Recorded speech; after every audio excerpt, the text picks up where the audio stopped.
everybody, and welcome back to V.E.D.A, vlogging every day in April. We are here on day 4, April 4th, of the V.E.D.A challenge. We're still holding strong.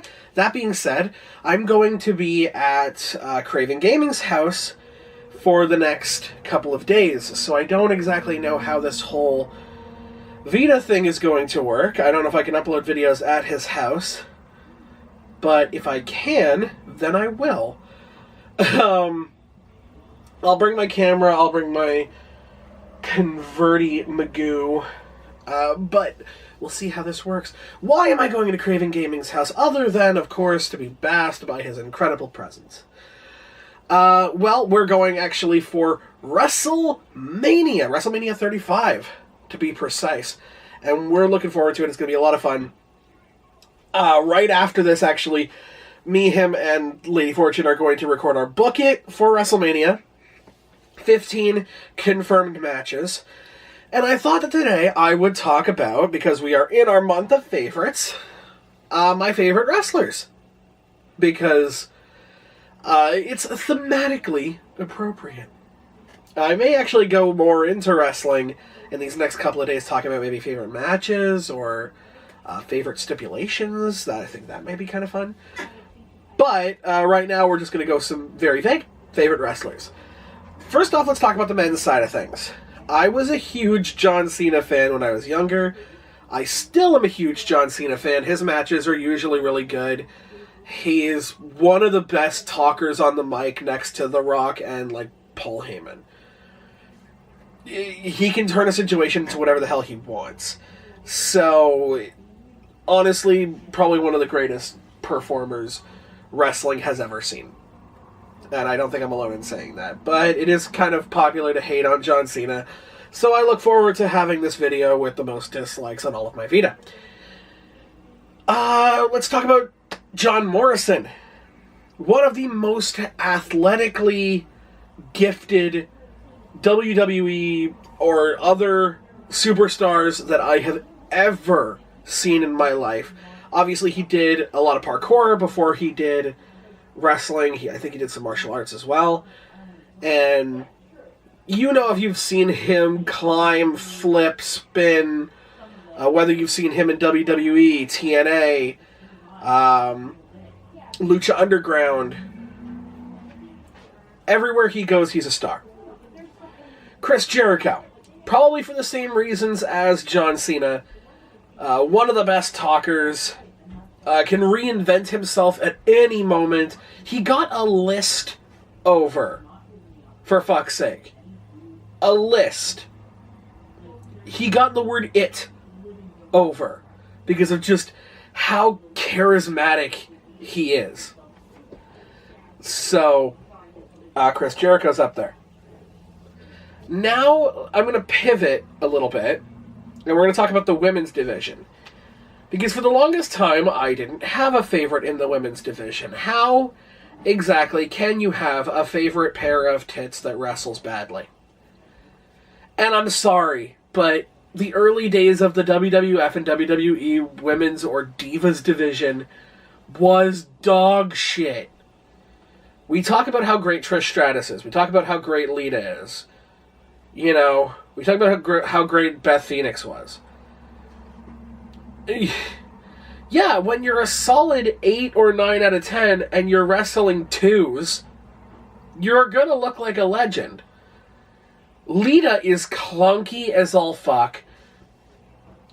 You know, her moonsault is terrible, and it looks like she's gonna crack her neck any day now doing that moonsault, because there's no jump to it. She just kind of falls back and hopes she flips. Her Twist of Fate's fine. You know, her Lita DDT is fine. But I never looked at Lita as like, oh my god, she's this paragon of wrestling. She's a great character. Sure, most of that boiled down to the fact that she was a pretty terrible person in real life. Cheating on Matt Hardy with Edge. You know, that manifested itself into a real life storyline, which got Edge over the most, weirdly enough, the bad guy. Her whole shit with Kane. And, of course, her rivalry with Trish Stratus. Which, honestly, I prefer Mickie's rivalry to Trish Stratus because Mickie's a better wrestler. And that's where we start. I'm actually not going to start with Trish because, again, I think that Trish is good. I don't think that Trish is great. It just comes in an era where everybody else was pretty terrible. You had people like Maria, Tori Wilson, Kelly Kelly. Kelly Kelly couldn't unhook her own bra. Watch the first episode of WWECW. It's pretty fucking terrible. Where it started with me was with Mickie James. You know, I thought that Mickie's moves were pretty cool. She could do a decent Hurricane Rana. Her jumping Mickey DT was pretty good. Yeah, honestly great. Melina a little bit, but that's, again, she could do the splits. And she incorporated that into her moveset. So, if we're talking about, like, favorite finishers or anything, I'd mention some of the divas from the past. I mentioned Victoria's Widow's Peak. But, whatever. Mickie James was one of my favorites to start off. Then, you had this push, this give divas a chance push. And we started to see some really good women's wrestlers.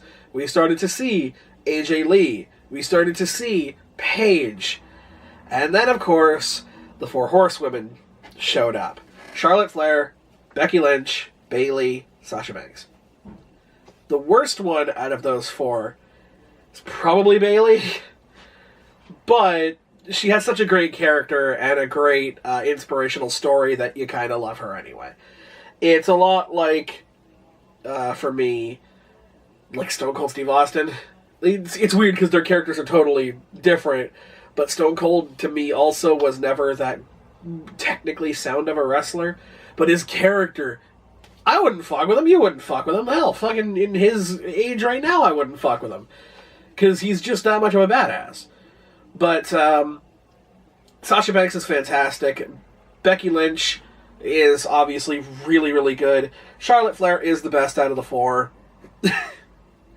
It comes with having a father in the business, you know. You've had one foot in the door the entire time. I'm not going to put that against her, because, again, not her fault. She's the daughter of Ric Flair. But, still, my favorite in terms of wrestling ability is Asuka. You got someone who's a great striker, great with her techniques, great with her submissions. You know, the Asuka lock honestly kind of reminds me of the Taz Mission. One of the only good things Taz could do. He had a decent, like, T-bone suplex, and he had the Taz Mission. And it kind of reminds me of that, but it's still from this tiny little girl, and you wouldn't expect it, but it's so good. It's kind of like how AJ Lee had the Black Widow submission, where it's like, yeah, she doesn't have a lot of power behind her, but you know what she does have? A tiny body and flexibility. So wrap yourself around her like a goddamn spider wire and refuse to let go until the bitch passes out. In terms of character, I really like Sasha Banks when she's a heel. Right now she's boring as fucking Wonder Bread. Now let's talk about NXT. I'm going to consider Aleister Black and Ricochet, for the purposes of this video, still part of NXT. Oh my god, they're so good. Aleister Black has the best roundhouse kick in the fucking business. Ricochet, what more can you say? Hashtag bars. Adam Cole's amazing. Tommaso Ciampa and Johnny Gargano, I got to see them live. I'm so happy I did, because they're so fantastic. In the women's division, you have people like Shayna Baszler, who's a fucking beast. Absolutely super cool. Kairi Sane and Io Shirai are two of my favorites. Yes, I do tend to like Asian wrestlers, because they hit like a truck. Io Shirai has a great moveset. Kairi Sane has the greatest elbow drop in existence. Shayna Baszler obviously punches like she kills people. Bianca Belair is not there yet, but she can be. Kacy Catanzaro, who we saw at this year's Women's Royal Rumble, former American Ninja Warrior star, and it shows. Has incredible core strength. I cannot wait to see her implement her style in wrestling. I think that she can show us something that hasn't been seen before, which is rare, because with all the corporations out there right now, it's hard to see something new. I know people are going to harp on me for not mentioning like AJ Styles, obviously one of the best wrestlers in the world. Am I missing anybody? If you are watching NXT, if you're not watching NXT, you should be. Because the NXT main event and tag team and women's division have not been this good since the era of, Shinsuke Nakamura and Samoa Joe and Kevin Owens and Sami Zayn. They have not been this good in a long time. I look forward to a lot of these people coming up to the main roster, although I am scared as anybody is. But, yeah. Favorite male wrestler would probably be John Morrison, Johnny Nitro, Johnny Mundo, Johnny Impact, whatever you want to call him. And favorite female wrestler would be Asuka. Absolutely deserves to be treated better than she was treated this year. That's so depressing to think about. She's gonna be in the fucking women's battle royal to determine who's gonna be irrelevant for the next year. But that was favorite wrestlers on our V.E.D.A challenge, vlogging every day in April. Until tomorrow, if I find a way. If not, here's the thing. You guys are going to get a bunch of videos from me when I get back on Monday. But I am going to try. So hopefully until tomorrow, I'm the Medieval Massacre. And that's the 411.